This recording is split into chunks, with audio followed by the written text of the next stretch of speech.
nous saluons tous dans l'excellent nom de Jésus-Christ.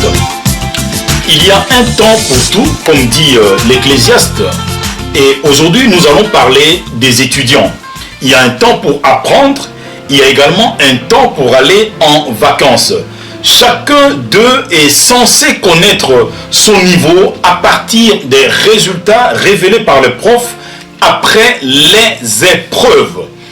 Il en est donc de même de notre école, une école à participation libre, sans frais, sans discrimination de race, ni de sexe, ni d'âge. Un prof enseignant toutes choses, il est à la fois le juge, l'avocat, le conducteur, le guide, le banquier, le pourvoyeur, le médecin, l'inspirateur, le motivateur, le coach, le mentor, la force et même la sagesse.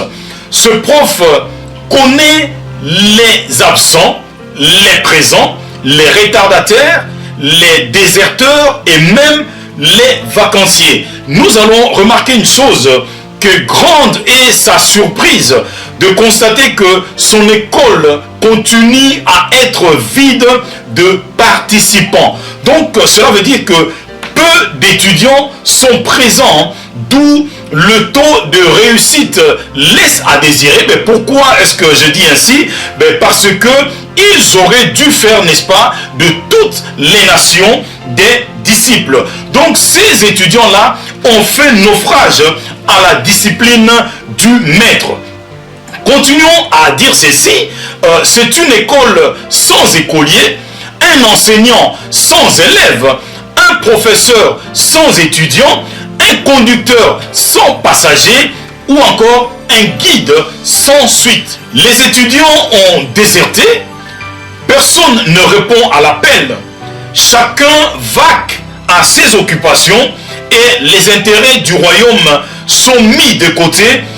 Remarquons encore une chose, l'ennemi malheureusement est déplorable, gagne du terrain au jour le jour. Tout le monde sèche les cours.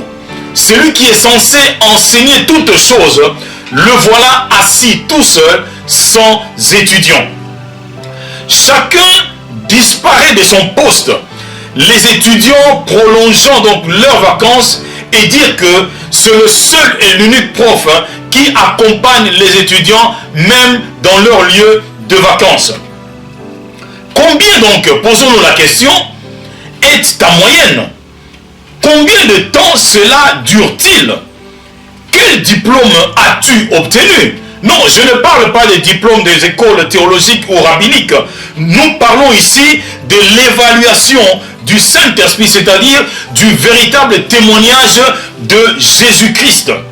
Cette école, rappelons-le, a déjà reçu la visite de plusieurs étudiants, ceux-là qui ont impacté leur génération. À certains, il a été dit ceci, vous avez rempli notre ville de votre enseignement. À d'autres, il a été dit ceci, comme à Étienne, homme plein de grâce et de sagesse, reprochant donc aux siens de s'opposer toujours au Saint-Esprit, donc l'enseignant.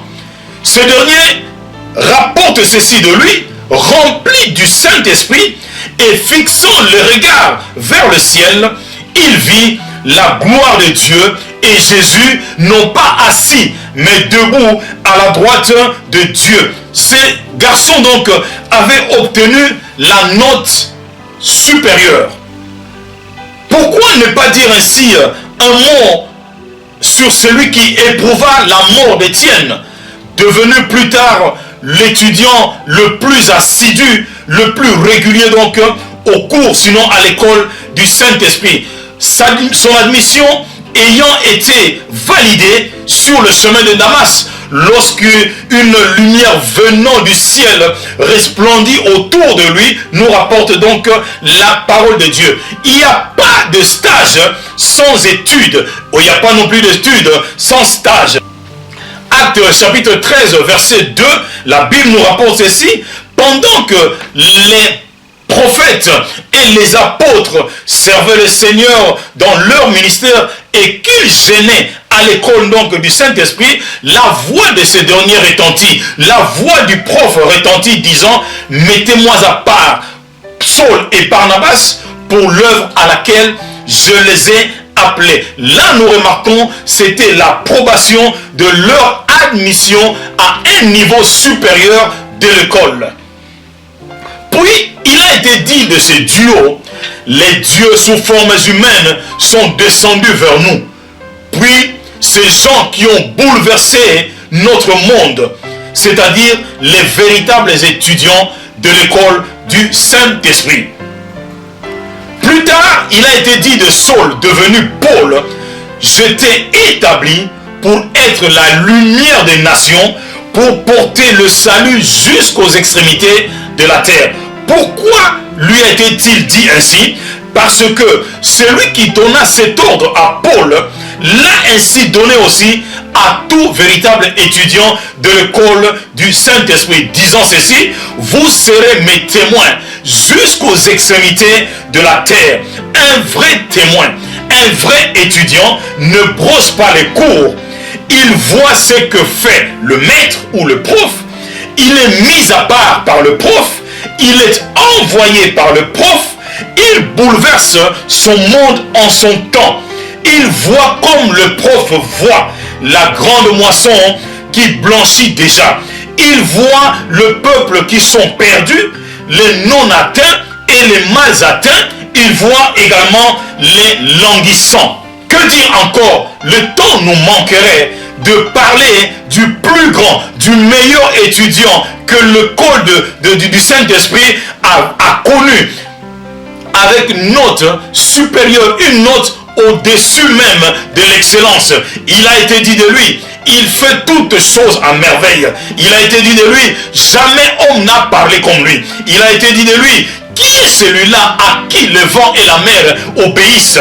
Il a été dit de lui, d'où lui sort cette sagesse-là? Il a été dit de lui, béni soit la mamelle qui t'a allaité. Oh, alléluia. Il a été même dit de lui par l'aveugle de Jean, chapitre 9. Que dit-il au verset 25? Il dit, s'il était pécheur, je ne le sais. Mais je sais une chose, que j'étais aveugle et maintenant je vois.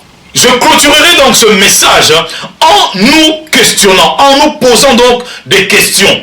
Savons-nous que la mauvaise compagnie corrompt les bonnes mœurs? Alors, il est temps, chers frères et sœurs, de retourner à l'école. Pas n'importe quelle école, mais l'école du Saint-Esprit. L'école où le Saint-Esprit, lui seul, est le véritable enseignant. Retournons, comblons les salles de classe.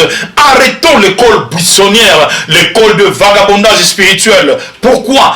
Parce que les cris des extrémités de la terre sont montés jusqu'au ciel à cause de notre désertion, à cause de notre infidélité. Le prof est à son poste, sans verge, attendant récompenser les envoyés. Terminons en nous posant une dernière question.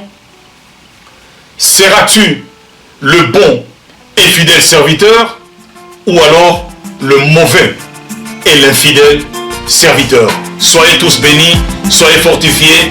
Pensons à l'école du Saint-Esprit, pensons à son organisateur et à son prof.